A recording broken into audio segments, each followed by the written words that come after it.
Assalamu alaikum warahmatullah. Bismillahirrahmanirrahim. So today we will discuss the potential energy of a spring. Yesterday we discussed about the potential energy, and we saw and we find there that there are actually three types of potential energies. Either it may be gravitational potential energy, electrostatic potential energy, or the this elastic potential energy. Gravitational potential energy हमने कल ही पढ़ा था, that was equivalent to mgh. तो अब actually और उसके बाद हमने पढ़ा था, थोड़ा सा हमने देखा था वहाँ पे इलेक्ट्रोस्टैटिक पोटेंशियल एनर्जी, और अब थर्ड वन था that was the elastic potential energy that arises in case of A spring. जब स्प्रिंग को इधर हम कंप्रेस करते हैं या उसको हम एक्सपैंड करते हैं, जब हम उसके अगेंस्ट जब उस पर एक्सटर्नल फोर्स हम अप्लाई करते हैं, तो एक्सटर्नल फोर्स अप्लाई करने की वजह से वहाँ पे क्या होता है बेटा, एक रेस्टोरिंग फोर्स जनरेट होता था. तो जो काम फिर वहाँ पे हम रेस्टोरिंग फोर्स के खिलाफ करते थे आइदर कंप्रेशन में या एक्सटेंशन में, तो वही रेस्टोरिंग फोर्स वही काम एक्चुअली स्टोर हो जाता था इन the form of potential energy. चलो आमतौर पर स्प्रिंग जो होती है, चूंकि इस पोटेंशियल ये elastic potential energy mainly springs में ही जनरेट होता है. तो जो स्प्रिंग्स होते हैं, स्प्रिंग्स बहुत सारी किस्मों की होती है, बहुत सारे टाइप्स की होती है. तो उनमें जो इंपॉर्टेंट है ना, एक तो होता है हेलिकल स्प्रिंग और दूसरा होता है स्पायरल स्प्रिंग. ठीक है ना, या तो हमारे पास हेलिकल स्प्रिंग होता है या तो हमारे पास स्पायरल स्प्रिंग्स होते हैं. ठीक है ना, या तो स्प्रिंग ऐसी होगी, ये आमतौर पर हम स्प्रिंग इस तरह की रखते हैं, ठीक है ना, या हेलिकल इस तरह की स्प्रिंग्स होती है. ठीक है ना, या तो हेलिकल होती है या स्पायरल स्प्रिंग्स होती है.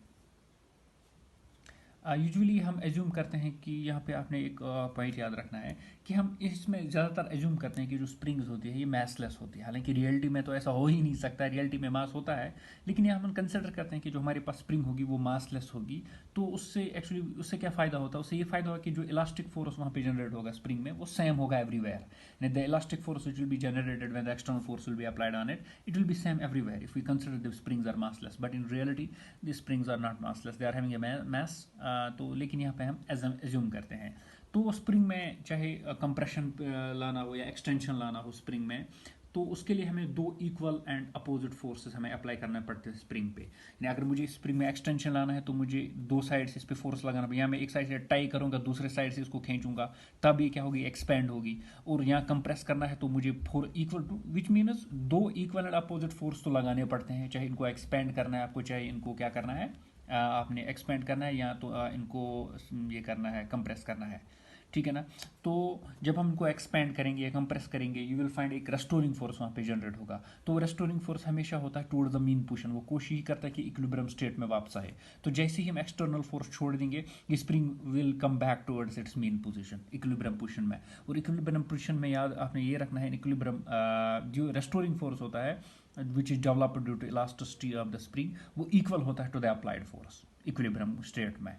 तो आमतौर पर अप्लाइड ये जो ये आपने याद ही रखना है कि रेस्टोरिंग फोर्स और एक्सटर्नल फोर्स तो हमेशा एक दूसरे के अपोजिट होते हैं. तो देयरफॉर अगर हम इसको एक्सपेंड कर रहे हैं तो हम बाहर की ओर फोर्स लगा रहे हैं, तो रेस्टोरिंग फोर्स अंदर की ओर होगा, वो कोशिश ही करेगा इसको इक्विलिब्रियम स्टेट में लाए. तो जिस वक्त इक्विलिब्रियम स्टेट में आएगा तो उस वक्त आपका रेस्टोरिंग फोर्स बराबर होगा टू द एक्सटर्नल फोर्स.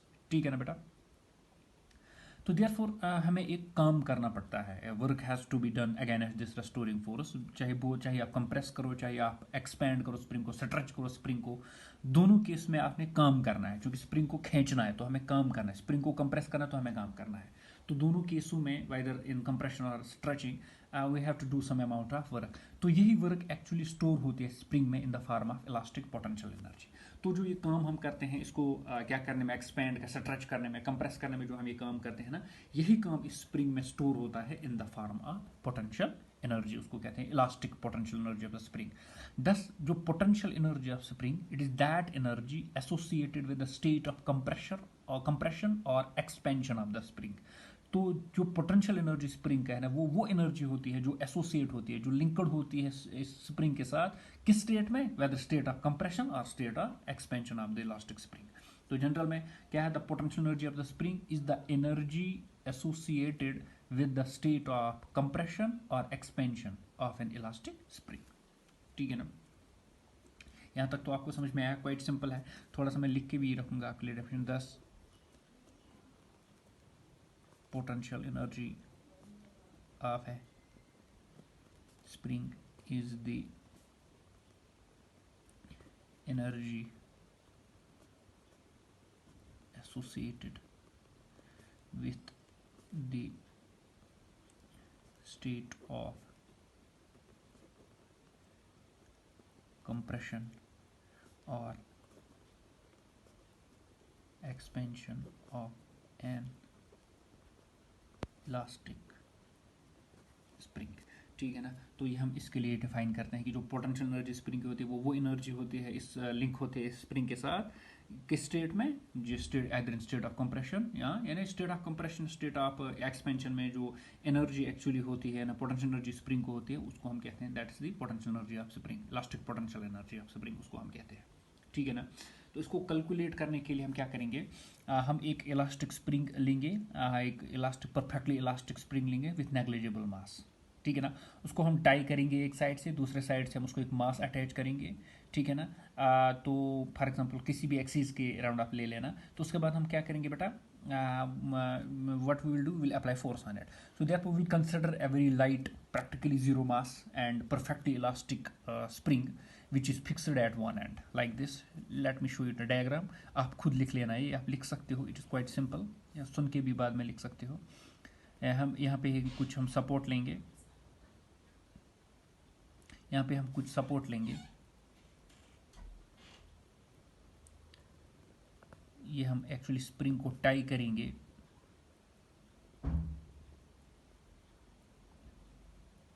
ठीक है ना, this is a mass m, so we are considering a very light practically zero mass spring. ये आपके पास स्प्रिंग है, परफेक्टली इलास्टिक स्प्रिंग है जिसको हमने एक साइड से फिक्स किया है किसी रिजिड सपोर्ट से। ठीक है ना, और दूसरे साइड से हमने अटैच किया है एक मास के साथ। ठीक है ना, तो ये जो स्टेट है ना, इस स्टेट को हम कहते हैं इक्विलिब्रियम स्टेट, बिकॉज इस वक्त स्प्रिंग अपनी ओरिजिनल पोजीशन पे है, स्प्रिंग को छोड़ दिया हमने कुछ स्प्रिंग के साथ सिर्फ मास अटैच किया और छोड़ दिया। तो ये स्टेट एक्चुअली इस फार्म को हम इक्विलिब्रियम फार्म कहते हैं। इस वक्त स्प्रिंग में जो स्ट्रेच वो नहीं है, स्प्रिंग में कंप्रेशन नहीं है, अपनी ओरिजिनल स्टेट पे है। लेकिन जब हम इस ब्लॉक ऑफ मास को क्या करेंगे, उसको पुल करेंगे टूवर्ड्स राइट साइड, यानी which means we are expanding the spring. ठीक है ना, फॉर एग्जाम्पल अगर हम उसको एक्सपेंड करेंगे, यहाँ पे एक्स डायरेक्शन की जानिब हमने लिया है। ठीक है ना, एक्सपेंड मैंने इसको किया, देख सकते हो हमने इसको एक्सपेंड किया। फॉर एग्जांपल अगर ये इसका सेंटर सी था, ये देखो सी से हमने कुछ नाम दो इसको पी ले लो। ठीक है ना, हमने इसको कुछ डिस्टेंस एक्स से एक्सपेंड किया जब हमने इस पर फोर्स लगाया। ठीक है ना, जब हमने एक्सटर्नल फोर्स राइट साइड में इस पर लगा दिया, बेटा आया ना समझ में। तो देयरफॉर जब हम ब्लॉक को पुल करते हैं two point A, when the block is pulled, this block is pulled from its this mean position, from its equilibrium position, किसी पॉइंट की जानिब, फॉर एग्जाम्पल टूवर्ड्स किसी पॉइंट, फॉर एग्जाम्पल अगर हम यहाँ पॉइंट ए लेंगे, बी लेंगे, सी लेंगे, उस पॉइंट की जानिब हम इसको खींच रहे हैं। देखो थोड़ा सा यहाँ पे हमने देखा बेटा, थोड़ा सा यहाँ पे क्या हुआ, थोड़ा सा यहाँ पे हमने एक्सटेंशन देखा कि स्ट्रेच हुए, स्प्रिंग स्ट्रेच हुए जब हमने इसको टूवर्ड्स ए क्या, जब हमने पुल किया इसको टूवर्ड्स ए अपनी इक्विलिब्रियम पोजीशन से, that is the C, C represents equilibrium position. इस पोजीशन से हमने इसको क्या किया, हमने इसको स्ट्रेच किया, इस पर फोर्स लगाया, किस डायरेक्शन में, ए के डायरेक्शन में, देयरफॉर ये स्ट्रेच हुआ। For example at an instant ये पॉइंट पी पे पहुंच गया, विच मीन्स ये स्ट्रेच हुई है, कुछ डिस्टेंस एक्स इसने ट्रेवल की है from the position, from this position C. ठीक है ना, नव जब आपने फोर्स लगाया, आपने इसको स्ट्रेच किया इस जानिब, तो रिमेंबर बेटा what will happen, restoring force will be generated. तो एक रेस्टोरिंग फोर्स इसमें जनरेट होगा, एक रेस्टोरिंग फोर्स इसमें जनरेट होगा। ये रेस्टोरिंग फोर्स कोशिश करेगा कि मैं इस स्प्रिंग को वापस लेके आऊँ। ठीक है ना, and due to the elasticity a restoring force is set up in the spring, एक restoring force स्प्रिंग में होगा, and therefore उसकी वजह से क्या होगा, it will return to the equilibrium position C, ये वापस आएगा किसकी जानिब, equilibrium position C की जानिब, but due to inertia it will overshoot the position C। मगर inertia की वजह से, चूंकि जब हमने इसको खींचा, फॉर एग्जाम्पल यहाँ पॉइंट पी ए की जानिब हम खींच रहे हैं, पॉइंट पी तक हम इसको लेके आए, यहाँ पर मैंने इसको छोड़ दिया, तो जैसे मैंने इसको छोड़ दिया, ये आप खुद भी अंडरस्टैंड कर सकते हो, जैसे ही हमने इसको छोड़ दिया ये एक्चुअली वापस आएगा किसकी जानिब, अपनी इक्विलिब्रियम पोजीशन की। ये यहाँ पॉइंट पी तक पहुँच गया था, ये वापस आएगा सी की तरफ, लेकिन जब ये पॉइंट सी पे पहुँच गया तो यहाँ वहाँ पे रुकेगा नहीं, due to it is inertia of motion it will overshoot, अपनी इनर्शिया की वजह से सी से अंदर चला जाएगा, therefore it will be compressed. है ना। It will move up to the point, किसी भी पॉइंट ये यहाँ तक जाएगा, किसी पॉइंट फॉर एग्जांपल अगर हम कंसिडर करेंगे कोई भी पॉइंट, तो देयरफॉर पॉइंट किसी पॉइंट ए बी सी कुछ लिखेंगे हम अभी, तो किसी पॉइंट यहाँ तक ये चला जाएगा, अंदर चला जाएगा ये, ठीक है ना बेटा, लाइक दिस। चलो मैं थर्ड भी बनाऊंगा, दिस इज थर्ड डायग्राम।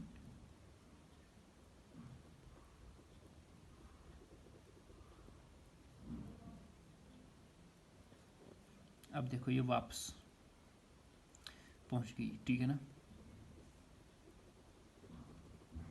ये मास है, ठीक है ना बेटा।